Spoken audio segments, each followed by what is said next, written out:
ਸੋ ਉਸ ਵੇਲੇ ਇਹ ਵੀ ਪਤਾ ਲੱਗਾ ਕਿ ਊਧਮ ਸਿੰਘ ਫਿਲਮਾਂ ਦੇ ਵਿੱਚ ਵੀ ਕੰਮ ਕਰਦਾ ਰਿਹਾ।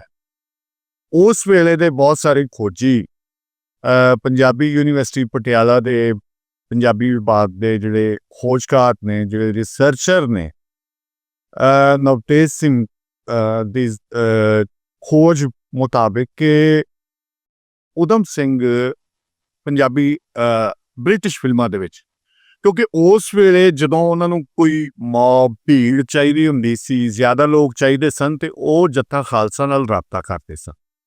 ਉੱਥੋਂ ਫਿਰ ਉਹ ਲੋਕ ਉਹਨਾਂ ਨੂੰ ਭੀੜ ਵਾਸਤੇ ਕਾਫੀ ਸਾਰੇ ਬੰਦੇ ਦਿੰਦੇ ਸਨ, ਜਿਹਦੇ ਵਿੱਚ ਛੋਟੇ-ਮੋਟੇ ਕਰੈਕਟਰ ਵੀ ਹੁੰਦੇ ਸਨ। ਔਰ ਉਹ ਇਹਦੇ ਵਿੱਚ ਜਿਹੜੀ ਅਹਿਮ ਗੱਲ ਹੈ, ਉਹ ਊਧਮ ਸਿੰਘ ਦਾ ਬਦਲਾ ਹੈ, ਜਿਹੜਾ ਕਿ ਉਹਨੇ ਆਪਣੇ ਭੈਣਾਂ ਭਰਾਵਾਂ ਦਾ ਲੈਣਾ ਹੈ ਮਾਈਕਲ ਆਡਵਾਇਰ ਕੋਲੋਂ।